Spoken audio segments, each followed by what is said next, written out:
We're going to be talking today about Elysium, and I'm going to be showing you all of the lovely stages of it. If you guys have been following me on Facebook, we're going to be talking about this lovely piece. The original photograph was by Tammy Bevins, and I believe her site is Nouveau Seniors in Charleston, South Carolina, so check her out. She is phenomenal. So you're going to see some crazy stuff, some ugly stuff, some not so great stages. Just some of the stages that go into making what's a really pretty painting. There's some really ugly stages that go with it. So I kind of put everything together. And I wanted to start out just showing you all everything together with the slideshow so we don't have to go through all 50 steps, because I think there were like 53 of these before I open it up into Painter.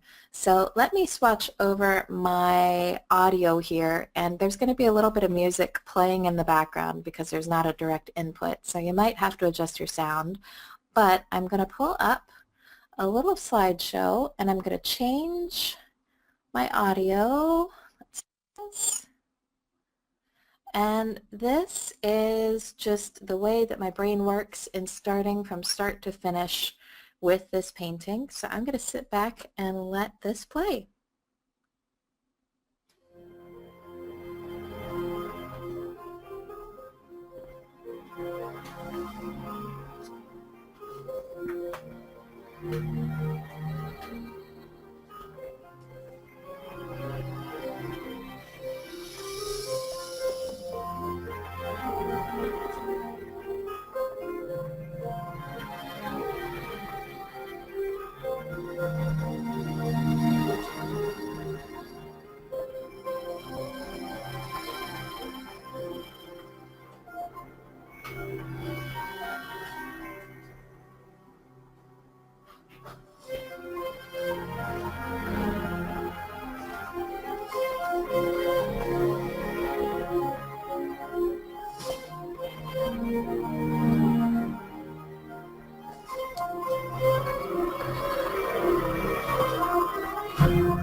And I hope I've got my output in the right place. So as you can see, we have a lot of different stages, and I've got a lot of different arms and different hair and different fabrics. So I'm going to close this panel here. Whoops, I don't want to leave the webinar. The main stages, we've got our original file. And this was a lovely image that I took, and I'm sorry, I didn't photograph, but I took and retouched, just popped a few colors in the dress, and I tilted it just for a little bit of added impact, just so you get that nice S-curve in the body from the original file. And I typically always give myself a lot more space in the canvas before I go into Painter. So I'm doing all of my prep work and editing and color adjustments, all of that stuff into Photoshop with a 16-bit TIFF file if I get it from the RAW. So preferably I shoot from RAW if I can get it from other photographers that are gracious enough to let me use their images when I paint them. If you're working from JPEG, you're a little limited in how little information you're getting in that file. So 16-bit TIFFs do all of your information, then go ahead and save it as an 8-bit TIFF to take it into Painter. But I've tilted it, you've got a little bit more stronger lines this way instead of, straight up and down. I then went in and added a few backgrounds of mine. I've got some hand-painted backgrounds. Smushed them in layers, meaning I dragged them over top. I changed the layer mode, and I honestly can't remember. This has been a couple years, so they were either on like overlay or soft light or something, and masked her out just to give myself some idea of some energy and vibrance and something behind her other than this original background. So I wanted something a little bit more of that a la prima painterly style, and this just kind of gave me a little bit more sketchiness to work from before going into Painter. So this was actually my prep or prepared retouched file. So I made sure the skin was clear, the colors were good. It's a little bit on the blue side, but I went ahead and painted it as is. But I made sure that, my size was okay, my pixel dimensions were good. I believe I painted this at 300 dpi. And then when I went into Painter, I started just making a mess. And I'm going to go into Painter for part of today's session, so don't worry, I'm going to actually show you what I did, but I just want to kind of take you through some of the stages. When I start working in these pieces, I try to block in very large sections first. And you know what, Tanya, if you would just chime in here and say hello to me. I want to make sure that I put my output correct again because I'm having to change my speakers since we have the slideshow. Yeah, sure. Everything. Okay, okay, I can hear you. Awesome. I just wanted to make sure if you had any questions that I can actually hear you. Okay. So in the first stage in painting, before I get really into it, I need to block in my values. I need to block in some major large parts. So two things here, values being lights to darks. I'm trying to establish where I want my lightest lights and my darkest darks, but I'm also establishing composition and using those long lines and those big sections of blocky, chunky colors. So with keeping that whole swoopy motion, coming in from the side here and pushing the dark colors up, that subconsciously is allowing leading lines to go straight into my subject. So what I'm trying to do overall is create this ethereal atmosphere. I'm trying to build a mood and kind of create this story to lead the viewer straight into my subject. And, all of this is secondary, but my subject, I want the person to go whoop right into her and stay there for a long time and just enjoy it. But the background space is going to kind of help promote the feeling or the mood that I want to project. So this stage is really important. And I don't go straight into her and start painting out all my details and going straight into that. It's really important you block your stuff in, especially because this is more of a fantasy concept piece. So I've taken a very heavy flat brush and just really quickly sketched in some tones. And I'm keeping it fairly analogous right now, meaning I'm keeping a very limited color palette because, I get very distracted with crazy color.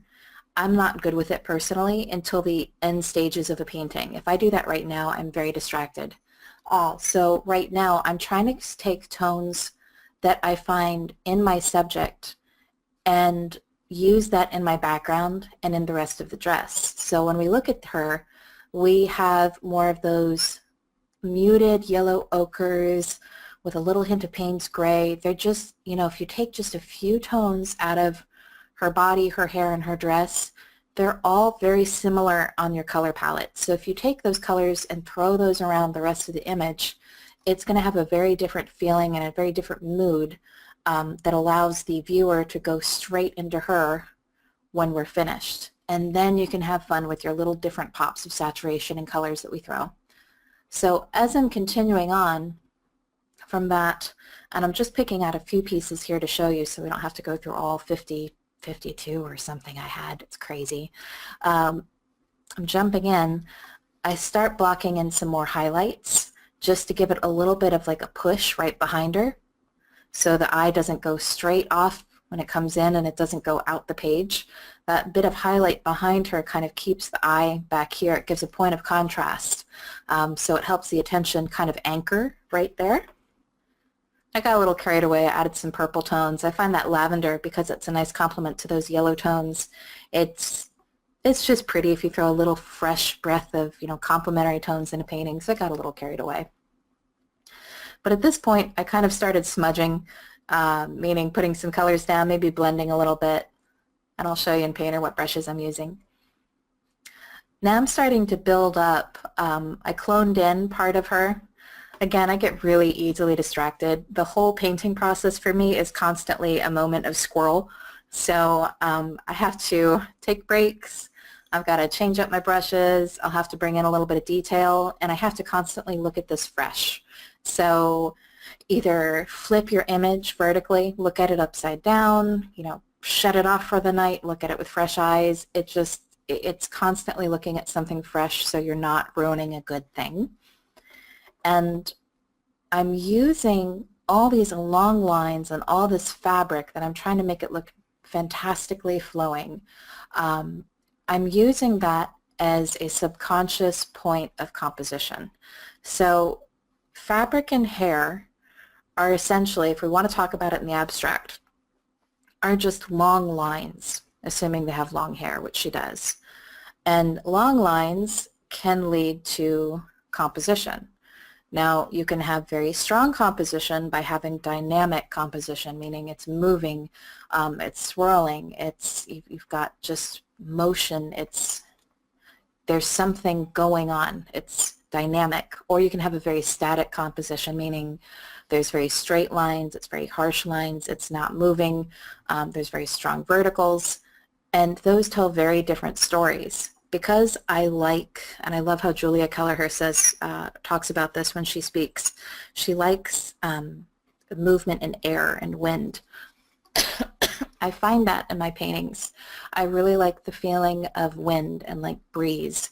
So I try to use that ethereal quality and what does breeze feel like in a painting.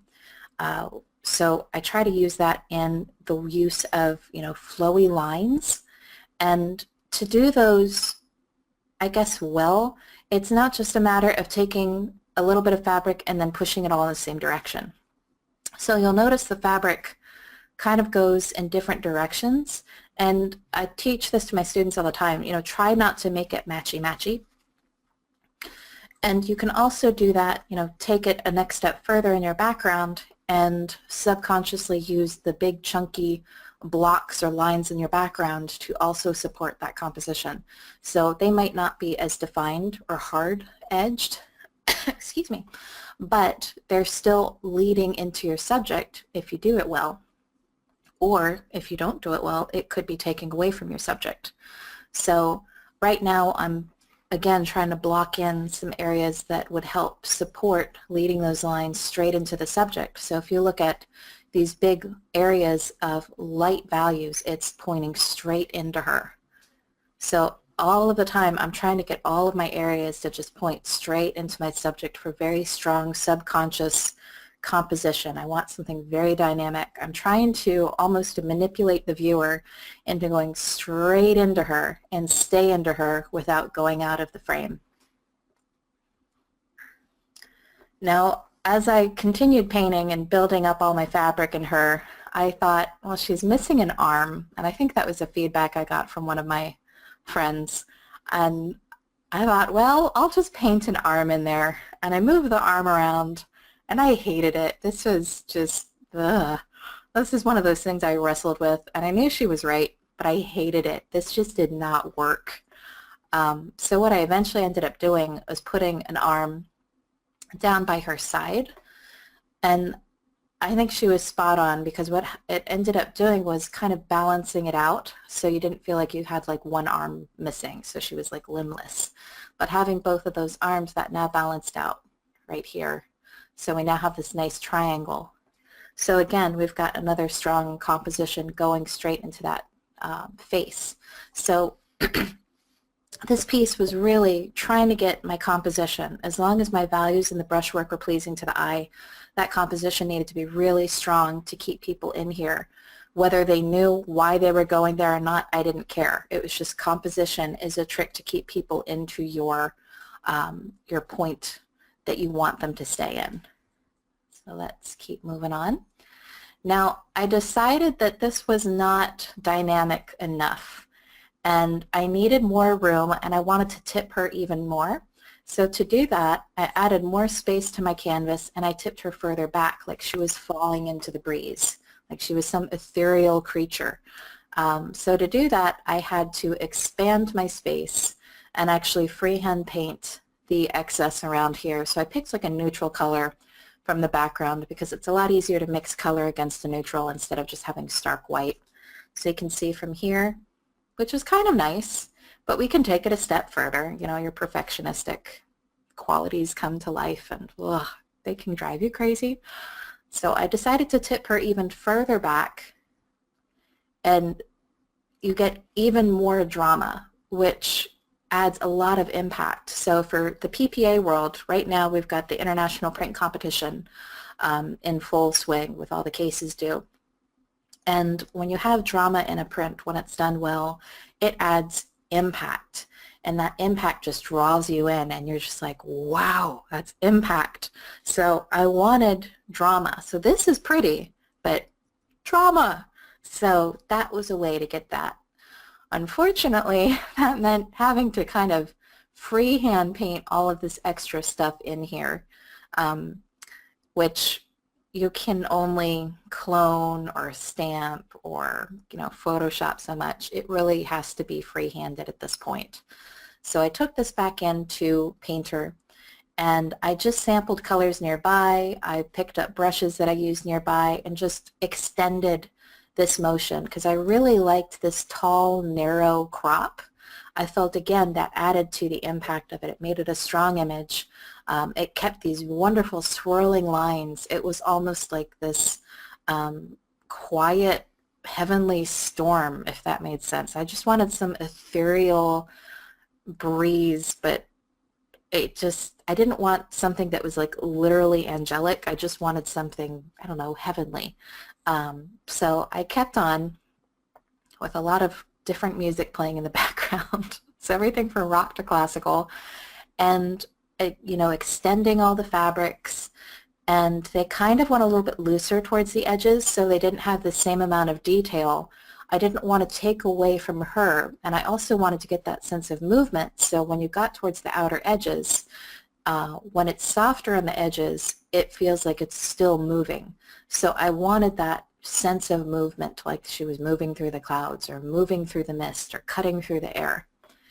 And eventually, I darkened some areas down. So again, we added drama, and it pushes you straight into her from all angles, and I was very, very happy with this. So in print competition time, it did go into the loan collection, which is ultimately what I was hoping for, and it prints beautifully. So let's go into Painter and talk about it. I made a little slide right here, just something quick to remember. Flowy fabric, flowy hair, leading lines, repeat. That's really what it comes down to with the ethereal atmosphere stuff. That background should be a supporting element. Fabric and hair really should be used as compositionally lines. Even if she has short hair, you can still use it as composition, maybe not as strong, but that fabric, use it as a compositional element. It's just flip it, flowy, versus just having static, starch, rigid fabric. It'll change the dynamic tonality or the dynamic storytelling of your painting so much. So let's go into Corel Painter. I'm using Corel Painter 2017 with the Wacom Intuos Pro Medium tablet, and I have picked up my handy dandy art pen because I love the swivel sensitivity. Now, if you're familiar with my tutorials, and I taught a Corel webinar last April, which they have on their Painter tutorials page, you can see my setup. I've pulled out an extra palette called the Divine Proportion palette, which is found under Window, Composition, and Divine Proportion. And this tool is really handy, and I just started recently using it. It is under your toolbar, and it's this guy under Perspective. If we hold down, we can get in the middle. And we can go to Divine Proportion. We've got the spiral, we've got the axis, and we can just turn it on. So we can use that a little bit later. But let's just put him on the side for now. I'm going to open up one more palette, which is really handy, that I love in 2017, called the Reference Palette, and it's under Window, Reference Image, and this is it's a palette, it's a tool, it's not a separate document, and I absolutely love this tool. So within the reference image, if we zoom in, we can see this little thing that looks like a folder. We're going to click on Open Reference Image, and I'm going to pull up my finished piece.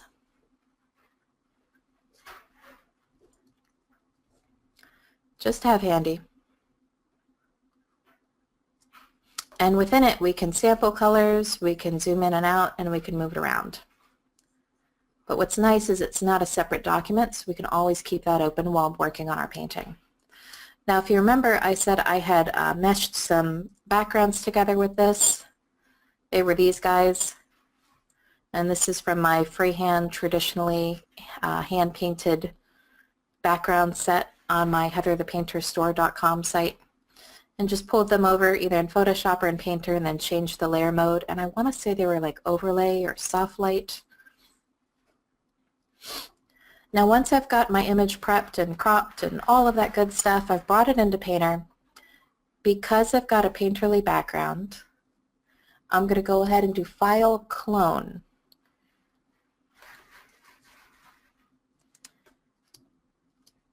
I'm going to take my tracing paper down on my clone source to 0, and then I'm going to start painting in. Now I've got a few brushes. One comes from my Sketching and Signature collection, and it's called the Filbert Sketching Fades. And this is one of my custom brushes. So let me pull this guy up because he's really cool.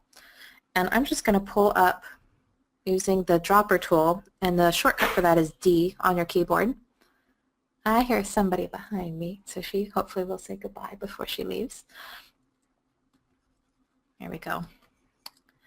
So I'm pulling up mid-tone ranges from her dress. And this brush is really pretty. It reminds me of a brush when I paint in oils that just kind of runs out of paint with a little bit of mineral spirits on it. So I'm pulling out colors from her dress and just getting rid of all of this background. But I'm being pretty messy with it.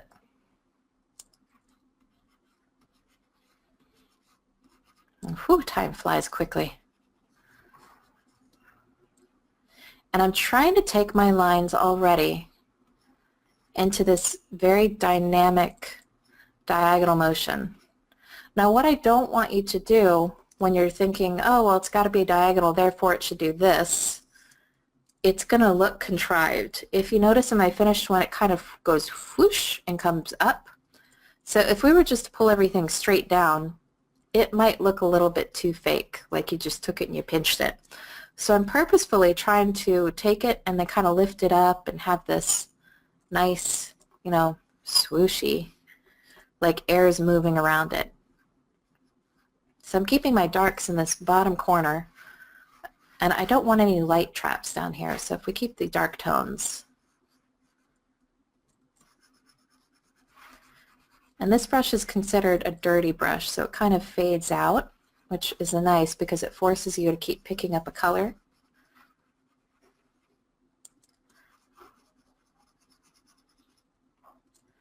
There we go. I'm going to start a save by going to File, Save As, and I'm going to pick up the original file, which was the prep, and in front of it I'm going to put one PTR, and I'm going to save it as a Photoshop uncompressed file. And the reason I'm doing that is because especially when I'm working on concept pieces like this, I'm constantly going in and out of Photoshop for quick layering, editing, any kind of changes I need. I'm just really comfortable editing there at the detail that I do. So Photoshop, saving it as that allows me to go in between those softwares. If you are just staying within Painter, it's great to save it as a RIF. Saving it as a RIF allows it to remember your clone source tether, so you don't have to reset this guy. The downside to saving it as a Photoshop file, once we save it, we hit OK, is you'll have to reset your clone source once we close this and reopen, but that's really easy. You just open up your painting and then click on this guy when you reopen it. Oh, do I get to say goodbye to somebody? Bye, little one. Say hello to everybody. Say hi. Hi. Say hi, Sheila. Say hi. Oh, was it pretty? Is it pretty? My 1-year-old's approving. Is it pretty? I love you. Have a good day. See you later. Bye. Okay, so moving on. So blocking in all of your colors, big brush, big flat brush, find something you like. This is the sketching and signature brushes, and it's called the Filbert Sketching Fades. But it's really nice because it adjusts to your pressure. So we get some really good pressure here. Let me pull up a later version. Let's go ahead and pull up something that's a little bit further along.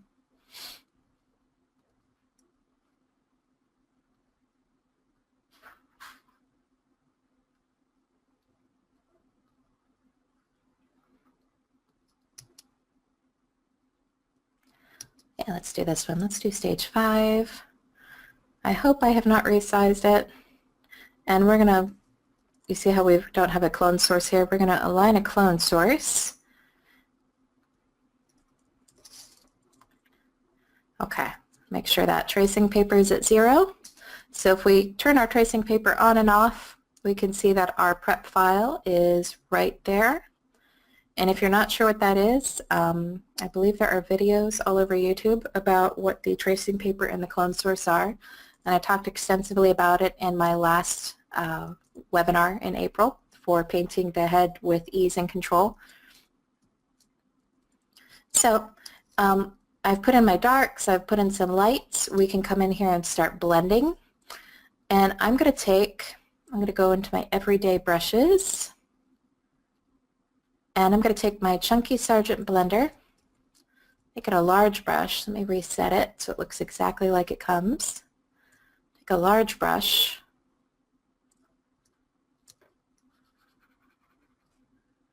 And just kind of start making some mushy stuff.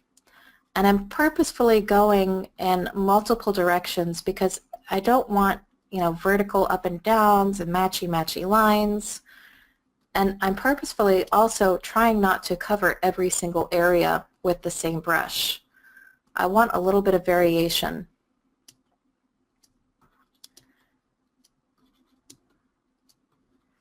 This area is a little bit too chunky, so let me take a little bit of a softer brush as it's going out to the outer edge, because I want it to get a little softer, just a hair as it gets to the outer edge of the frame.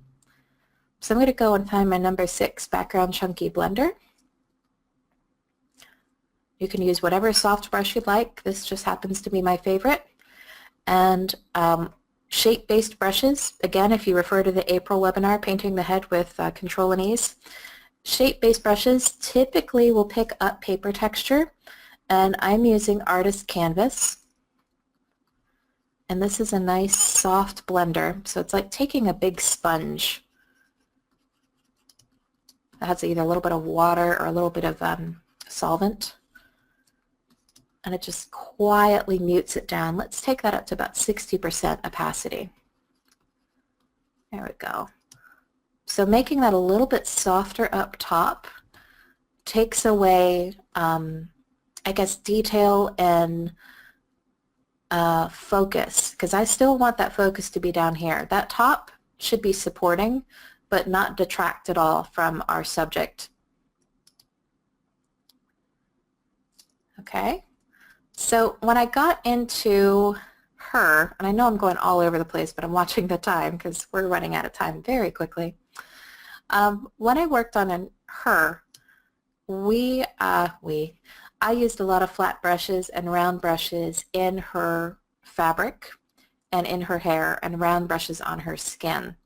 So let's pull up an even further stage. Boop, boop. Let's see what we've got.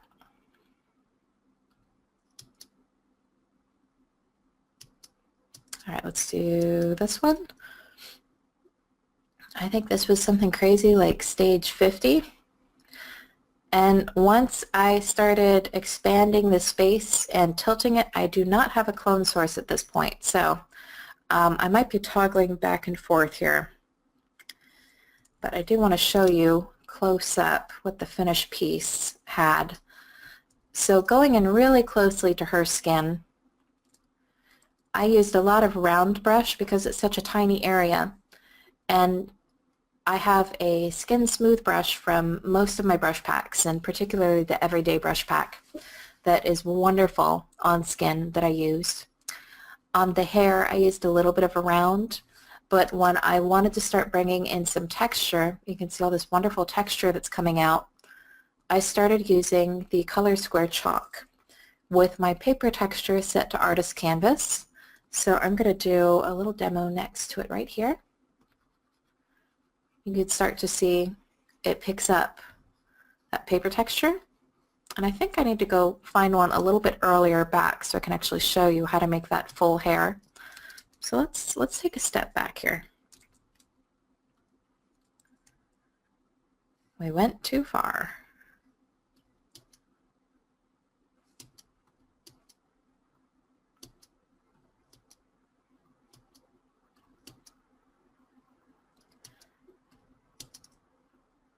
This will work. Let's go to 27. There are a lot of stages. I'm going to align my clone source. These just happen to be open in Painter right now, so that's why they're showing up. If it does not show up, go ahead and click Open Source and find it on your computer.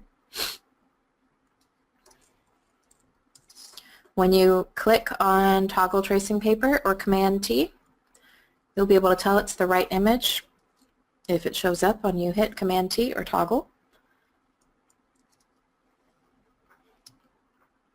So you can see I've started blocking in some of the hair because I wanted it to flow and pick up with the movement of the air, just like the fabric.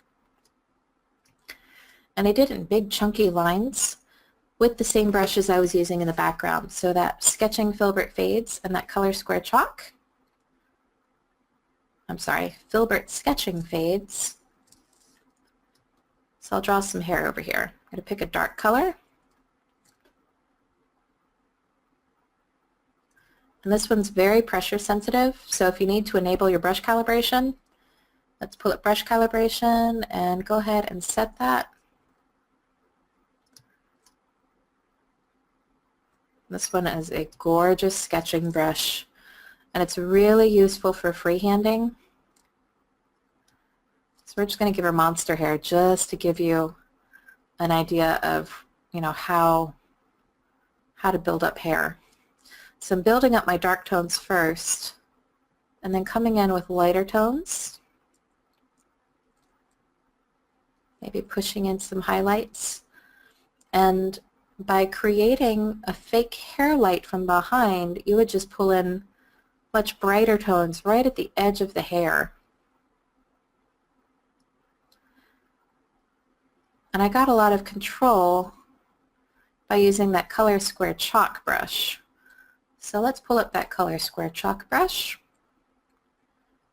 And I'm going to pull it some warm, find a warm color. Give it a little bit of saturation oomph. And it's not doing much. You can barely see it. So let's pop that opacity.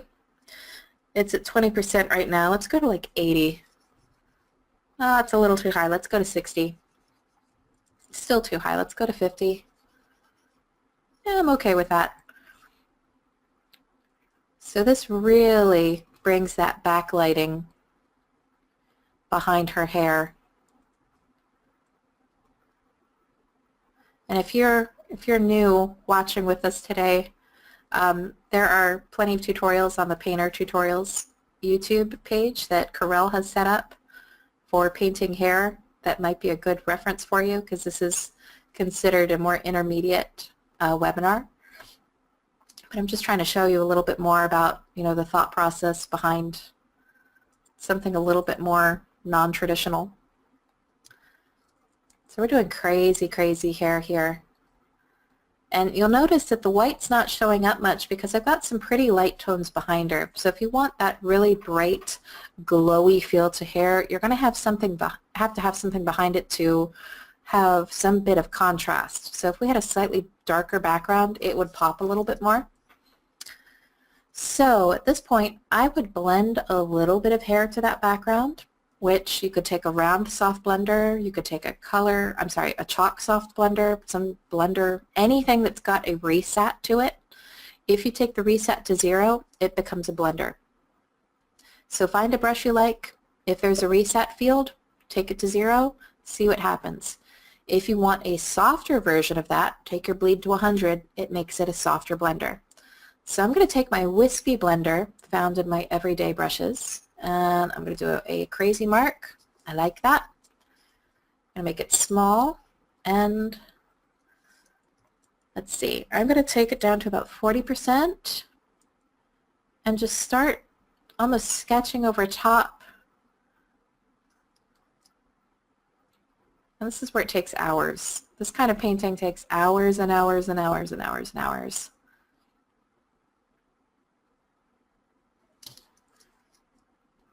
And I very rarely work in layers because of the way the cloning is set up. So I'm always working on the canvas because I can check my reference through the tracing paper. And I'm saving a lot of versions. As you saw in that slideshow, I think I had 53 versions of this by the time I was done, just in case I didn't like something and I needed to take a few steps back. But you can blend that way. Then we can show movement. The wispy doesn't give you a lot of control, but I kind of like that about it because it is, sometimes it pinches and spins. So that's, hair. Again, it's adding or detracting from your composition. This is actually detracting, but just to kind of show you how to use it. With the fabric, let's zoom in a little bit closer. I really liked the piece going over her arm. It just broke up the monotony of, matchy-matchy fabric. It's a term I use a lot with the students. Don't make it matchy-matchy. That little bit of surprise makes it enjoyable to view if it's done nicely. So I like that that was there. It kind of flips up. Then we had this extra piece back here flowing down. It just broke up the monotony of it. So as we came in a little bit closer, I used a little bit of color square chalk in some areas, especially highlights, because it picks up some of that paper texture. That wispy is really pretty for getting those edges to just go whoop. I don't know if you can see that here in the webinar, so I'm going to make a really big bad edge just to show you. Wow, that's pretty.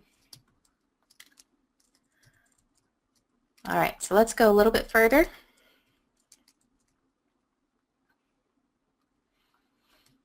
And I'm going to go to the section where we're not going to have a clone source at this point because I tilted her and gave her a bunch of space.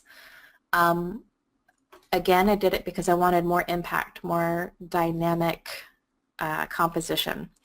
So at this point, I needed to fill in this space. And if you just use a blender, you're going to get mud.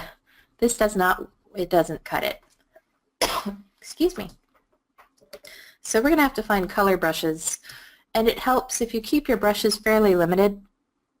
I'm probably only using about 6 brushes in this, and because I'm using those same brushes, I would use the same brushes in this empty space, just so it matches the rest of the painting. It's consistent.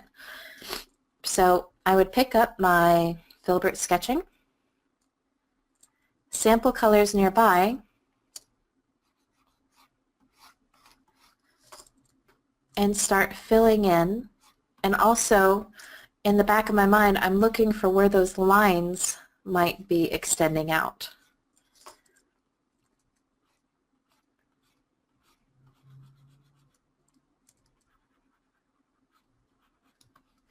Now while I'm filling this, let's see, we're just going to fill some color before we blend. So color, blend, color, blend.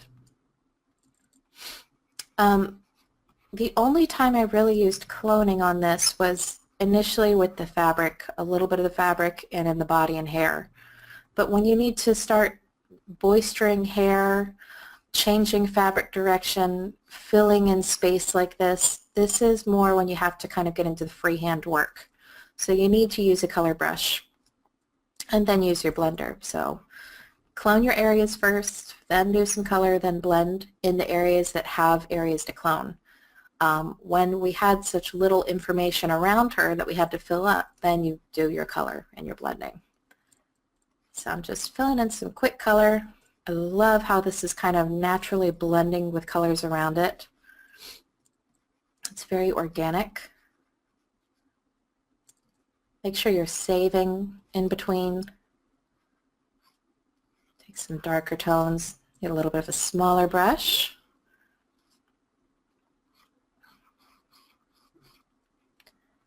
Oops. At this point, I can come in and take maybe a wispy blender, which is also in this set. Let's zoom in. I'm doing very light pushes with this wispy, and I don't want it matchy-matchy, so I'm changing the size, I'm changing direction. Excuse me.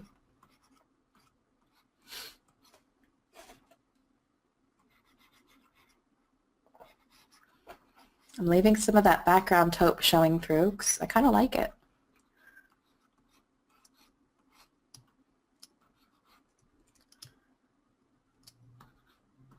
I'm just trying to make sure that this hard edge does not show up anywhere.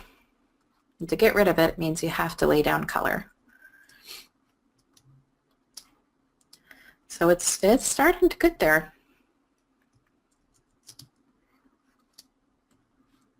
Now if you want to have fun adding saturation into a piece, just make sure your values and your composition are pretty strong first before you start going crazy with your color. And then what you can do is sample an area. Let me pick up a brush that will actually show you. So color square chalk. So sample an area, add a little bit of saturation, but say, you know, I don't want yellow in that. I've used that so much, that little ochre cadmium. Let's add something different. Just change your color wheel. Change your wheel. So let's put in a little bit more of a complement color. Just a hint of color. And I would do it at a very low opacity. Right now it's a bit high at 50, so let's try 20%. That's still really high. Let's go to 10%. I'm going to chicken out here. Here we go. So that's another trick you can do if you want to add a little bit of tonal change, or I should say maybe chroma change. Saturation is just sampling, adding a hint of saturation, and then just changing your wheel. Here we go. But you know, establish your right values and the correct composition first. So in the very end, we had, where's my finished one?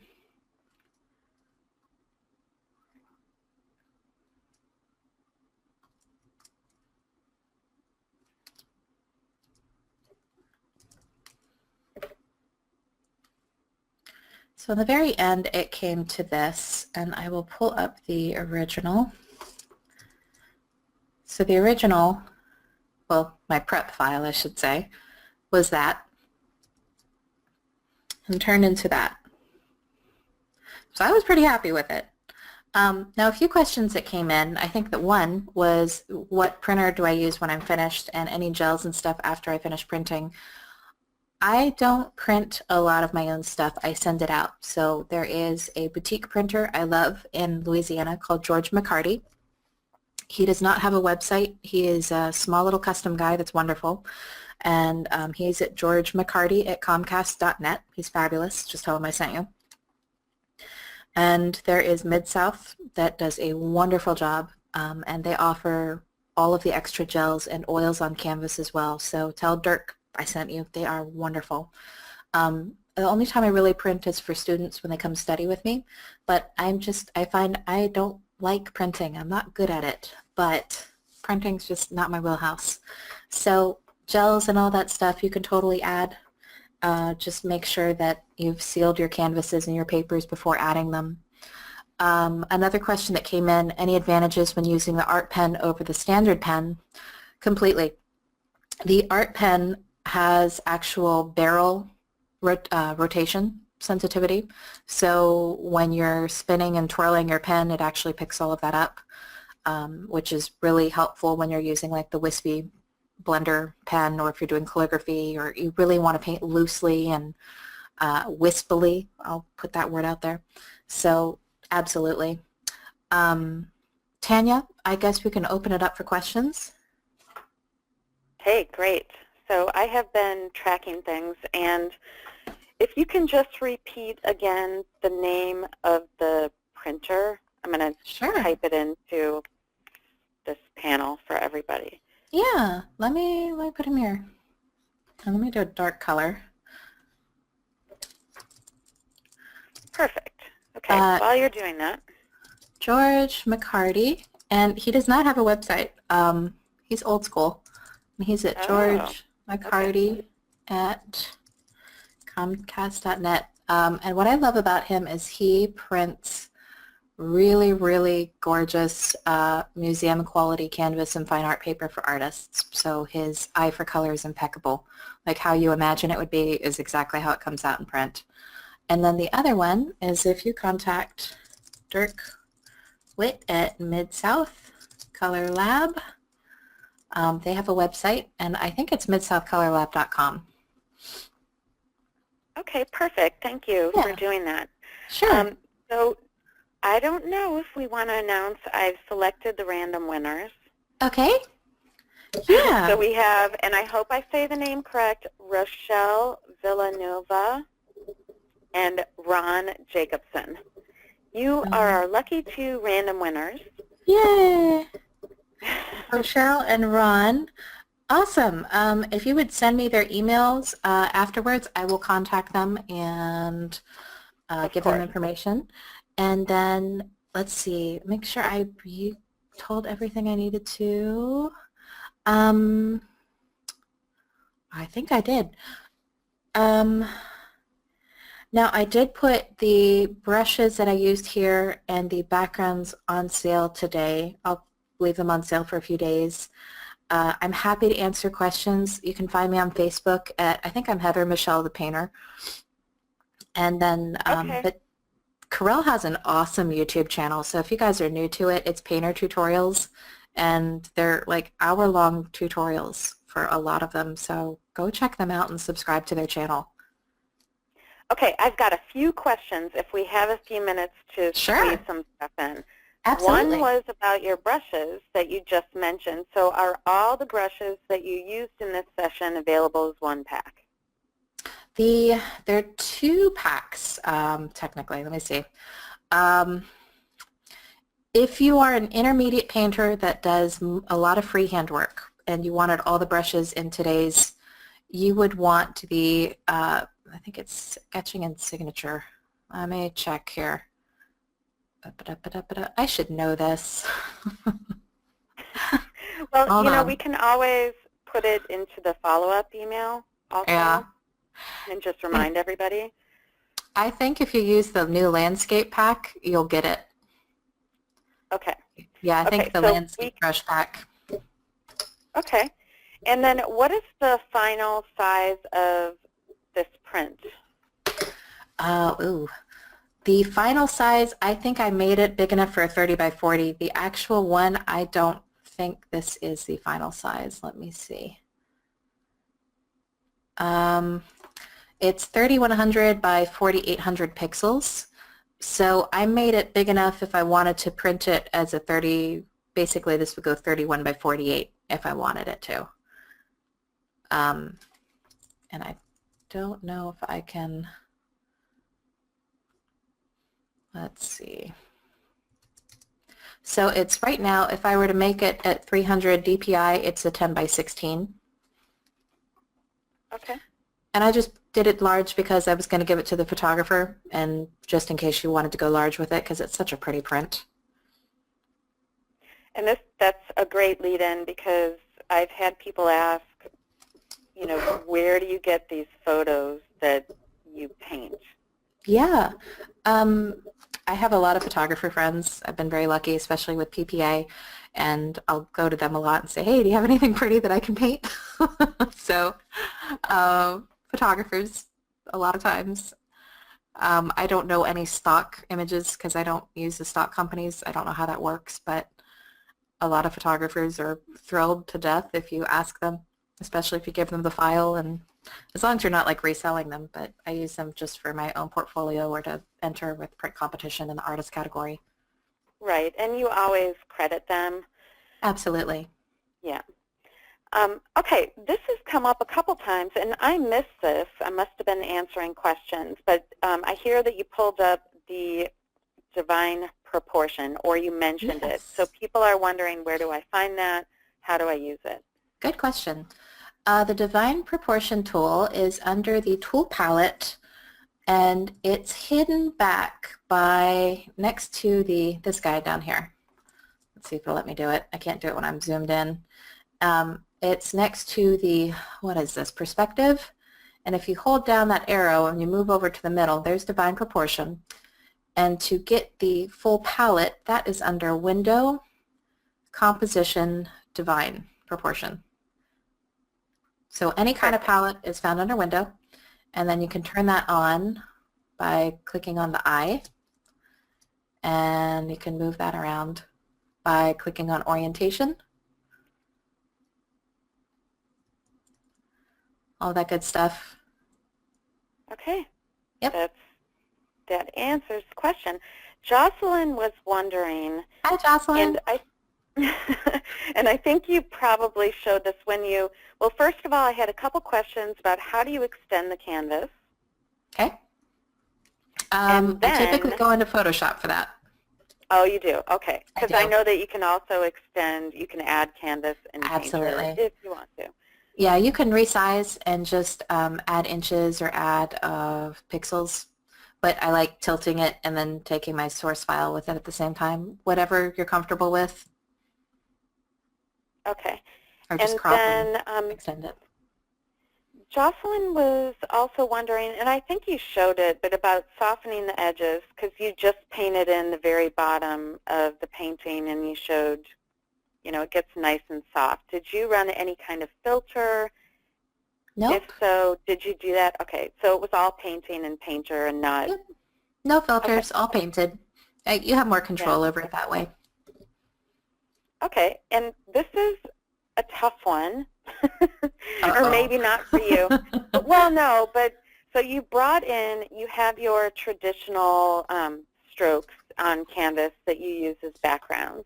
Yes. And there were questions around how do I choose an appropriate color palette, and if I do bring that image in, and I know you showed that you just paint on the canvas, but I guess some people are challenged with, what if I mess up the background and they're just painting on the canvas, and you know, how do you address all those things? The color palette, working with the image you brought in, and making sure you don't mess it up. Oh, good questions. Let me talk about color palette first. I'm hoping you're talking about overall and what colors you pick out for the rest of your image. The only way I know how to describe it is like basic color harmony is if you've got to really think about the end product first. So if you want to project a feeling of, you know, happy and playful and vibrant, you're going to want to have complementary colors, meaning if you look at a basic color wheel, and let me pull up a color wheel here. If you don't mind a few extra minutes, I've got a few minutes here. Okay. Color wheel. Do we have one? All right, so we've got our basic color wheel here. The Painter color wheel is not an artist color wheel. This is an RGB color wheel, so this doesn't quite work as well. But we're going to talk about 3 different things here. Vibrant, happy, playful, whimsical, cheerful, complementary colors. Complementary colors make something feel happy, they make something feel alive, they make something feel fresh. What that means is you would look at the color, the main color that's dominating your canvas. So with her, we looked at, let me turn this on. We really have this kind of tone here. So we have this on our canvas, which is around here.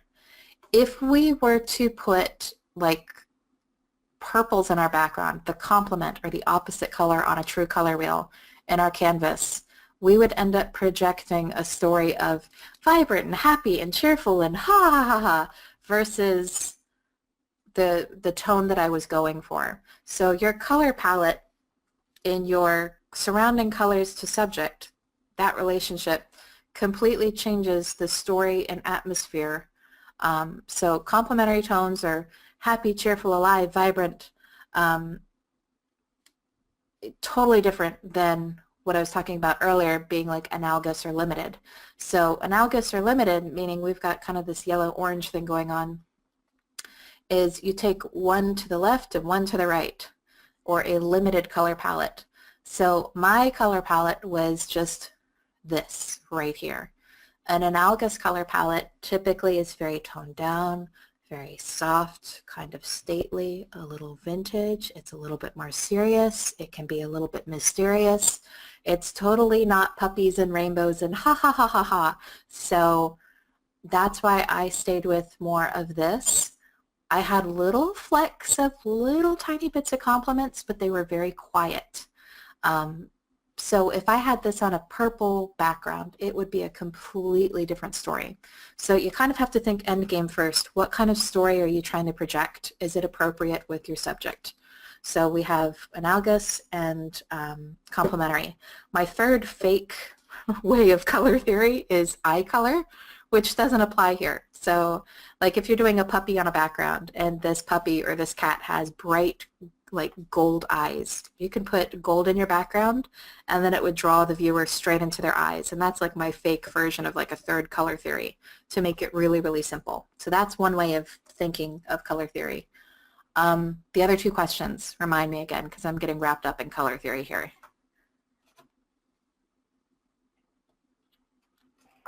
I'm sorry, you're asking for a repeat? Yes. Okay. Yeah, I know. I shouldn't have thrown all those in at once. So, you know, once you've established those colors, I guess because you had the strokes in the background. Yeah. Are you ever using the clone color to pull from that content that you have right there? With this particular one, I ended up not doing it. I thought I was. And part of it was just to get rid of the mountainscape back here because, again, I'm totally the squirrel type person. I'm very easily distracted. And I thought I was going to do something like a watercolor splash with her being light and airy. And it wasn't doing that when I started painting in. So at this point, no. With that question, that's when I start painting the subject, and I might bring this layer in separately and start layering that in. I'll leave that layer alone and then paint the subject a little bit more. That's a really, really intricate question because when there's paper texture showing in your layer and you don't want to get rid of that, then it gets messy. So then I kind of leave that layer alone. Okay. Yeah. And you probably mentioned this, and I think you're out using Welcome Into Us Pro, but if you can just let us know, and Sure. if you have an art brush. Yes, art pen and the Welcome Into Us Pro medium tablet. Yes. Okay. And you can use all the brushes with the regular pen. I just like that you can swivel with them. Right. Like the art pen. Exactly. Do you ever use the apply lighting? So effects, surface control, apply lighting on separate layers? I don't. I haven't tried it. I like the control of freehand brushwork, so I'm sure it can be used beautifully. I just haven't tried it. Okay, good answer. Yeah. And do you work on the background first or the subject? With this one, I tried to work on background space first because she was such a small part of it, and I needed to get my, blocked in values and composition in because there's so much there that needed to be finished before getting into her. But that's just my comfort zone because I'm totally squirrel, so easily distracted. Um, yeah, I needed to get that figured out before having fun and finishing her up. Okay, and then I'm going to throw one last question in, and I think we have, for the most part, addressed everybody's questions, but there are a couple about your specific brushes, and one Sure. is, which brush pack is the Filbert Sketching Fade brush in? Okay. That's from Bev. Good question. It is in both the landscape brushes and the sketching and signature. Okay, and The then, landscape and sketching and signature. and Phyllis asked, what's the difference between the landscape brushes and the sketching ones? The landscape is, I'll show you here, it's a fairly big pack, and it shows you on the store how many brushes there are. The landscape is, there's a lot of cloning and a lot of freehand. So there's also a lot of shape-based brushes if you're doing like a lot of leaf and grass and clouds and a lot of foliage kind of work. The sketching and signature just have, there's a few freehand brushes and there's a few signature brushes. So like if you're actually signing and doing calligraphy, I use this brush all the time for calligraphy work. So if I were to sign it, oops. That's great. Yeah. Yeah. So And all of these work in Painter in 2017? All of your yes. packs? Okay. The everyday brush, yes, all of them work in 2017. Yeah, I should just say that. Okay. And I just want to let everybody know there's a lot of brush questions, and we don't have time to address them all. So, Ask no, me on Facebook. Corel, yes, go to Heather's Facebook page, and Corel is not selling her brushes. So if you're interested, go to Heather the Painter. Maybe you want to pull your page up here Right and there. just show everybody, yeah, because everybody's obviously very interested. Right there. They're on sale today. Okay. All right. Perfecto. And now we're getting tons of thank yous, thank yous, thank yous. And this was really wonderful. I appreciate your very meticulous preparation for this. So thank you. That's helpful when you have so much content to cover. And You're so welcome. if you could see what everybody is saying right now, thank you, thank you, thank you, beautiful, loved it, thanks so much. And I can send you this whole chain of what everybody's saying. Wonderful. So thank you, Heather from Corel Painter. We appreciate you so much. And thanks to everybody for coming today. And Thank you, hopefully you're everybody. going to join us